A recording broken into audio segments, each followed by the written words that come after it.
من البينات والذي فطرنا فاقض ما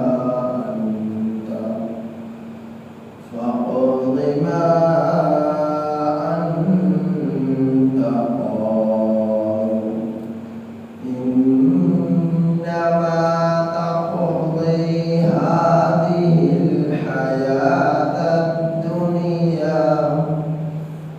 إنا آمنا بربنا ليغفر لنا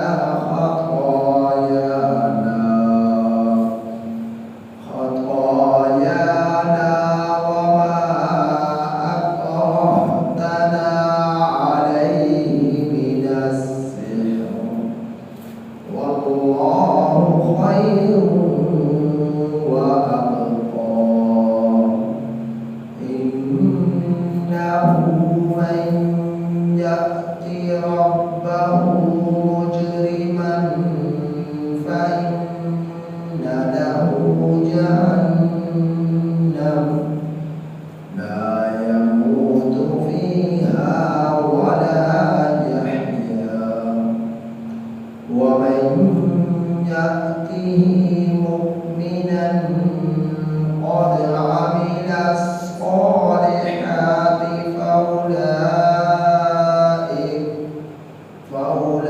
فأولئك لهم الدرجات العلى جنات عدن تجري من تحتها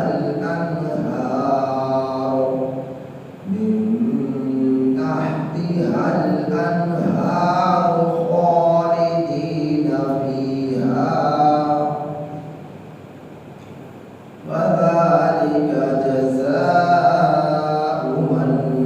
تزكى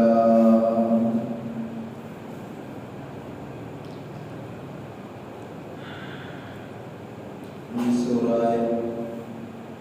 طٰہٰ کی آیت نمبر 72 کا 76 آپ حضرات کے سامنے تلاوت ہوئی۔ ان آیات کریمہ کا ترجمہ یہ ہے: قالوا کہا جادوگروں نے، لن نؤثرک ہم ہرگز تجھے ترجیح نہ دیں گے، علی ما جاءنا اس بات پر جو ہمارے پاس پہنچ چکی، من البینات واضح دلیلوں سے، والذی فطرنا وہ ذات کہ جس نے ہمیں پیدا کیا، فاقض ما انت قاض پس آپ فیصلہ کیجیے جو آپ فیصلہ کرنے والے، انما تقضی بے شک شان یہ کہ تقضی هذه الدنيا هذه الحیات الدنیا بے شک شان یہ کہ یہ دنیا کی زندگی ختم ہونے والی ہے، انا آمنا بے شک ہم ایمان لے آئے، بربنا اپنے رب پر، لیغفر لنا تاکہ وہ ہمیں بخش دے، خطایانا ہماری خطائیں، وما اکرہتنا اور جو تو نے ہمیں مجبور کیا، علیہ من السحر اور وہ چیز کہ جس پر تو نے ہمیں مجبور کیا جادو سے، واللہ خیر خیر و ابقا، اور اللہ تعالی بہترین ہے اور اللہ باقی رہنے والا ہے۔ انہ من یأتی، بے شک وہ شخص جو آیا ربہ اپنے رب کے پاس مجرمن جرم کر کر، فإن لہ جہنم، تو بے شک اس شخص کے لیے جہنم، لا یموت فیہا، نہ جہنم میں موت ہوگی، ولا یحیا، اور نہ ہی زندگی۔ ومن یأتیہ مؤمنا، اور جو شخص اللہ کے پاس آیا ایمان کی حالت میں، قد عمل الصالحات، اور تحقیق اس نے اچھے عمل کی،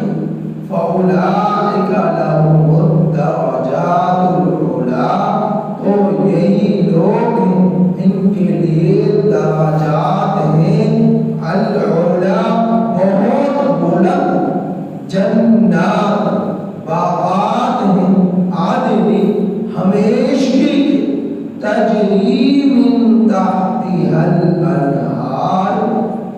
بہتی ہیں ان باغات کے نیچے سے نہریں، خالدین فیہا، ہمیشہ رہیں گے ان باغات میں، وذالک جزاء من تزکا، اور یہ بدلہ ہے اس شخص کا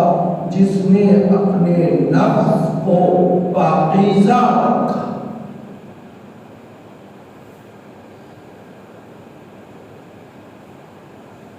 ما قبل کی آیات کریمہ میں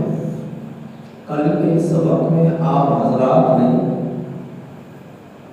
اس بات کو سنا، موسیٰ علیہ السلام کے معجزات کو دیکھ کر فرعون نے کہا کہ یہ جادو ہے، اور چیلنج کر دیا کہ میں تجھے ہرا کر دکھاؤں گا اور تیرا مقابلہ کروں گا۔ ملک بھر کے تمام صوبوں میں اعلانات ہوں گے اور تمام جادوگروں کو عید کے دن چاشت کے وقت میں ایک کھلے میدان میں جمع ہونے کا حکم دیا، اور انہیں انعامات، اعزاز، اکرام اور اجرت اور اپنے مقربین میں بنائے جانے کی پیشکشیں کر دی گئی۔ 72,000 نجومی میدان میں آ گئے۔ فرعون، حامان، اس کے مشیر، اس کی پولیس، اس کی فوج، مرد، عورت، بچے، بوڑھے، جوان، تمام کے تمام لوگ 72,000 جادوگروں کے علاوہ اس میدان میں جمع ہو گئے۔ اور دوسری سمت حضرت موسیٰ علیہ السلام اور ہارون علیہ السلام اور چند ایک اور لوگ تھے جو آپ پر ایمان لائے، وہ تھے۔ میدان سجا اور میدان میں جادوگروں نے اپنی لاٹھیاں اور رسیاں تقریباً 72,000 کے قریب جو تھی وہ ڈالی، اور اللہ کے حکم سے موسیٰ علیہ السلام نے اپنی لاٹھی کو ڈالا۔ دل میں خوف بھی آیا جب ان سانپوں کو آگے بڑھتے ہوئے دیکھا، لیکن یہ خوف سانپوں کی وجہ سے نہیں تھا، خوف 2 وجہ سے تھا۔ ایک خوف اس وجہ سے کہ انہوں نے رسیاں لاٹھیاں پھینکی، وہ سانپ بن گئی، اور میرے پاس میں جو لاٹھی ہے میں اس کو پھینکوں گا یہ بھی سانپ بن جائے، تو لوگ فرق کس طرح کریں گے کہ یہ جادو ہے اور یہ حقیقت ہے، معجزہ ہے، لوگ کس طرح فرق کریں گے؟ تو ایک خوف اس چیز کا تھا۔ دوسرا خوف اس بات کا تھا کہ جب لوگوں نے دیکھا کہ تقریباً 1,42,000 سانپ میدان میں دوڑ رہے ہیں، لوگ گھبرائے اور کچھ مجمع میں سے ادھر ادھر بھاگے گھبراہٹ کی وجہ سے۔ تو آپ کے دل میں یہ خوف آیا کہ ابھی تو میں نے اپنی لاٹھی کو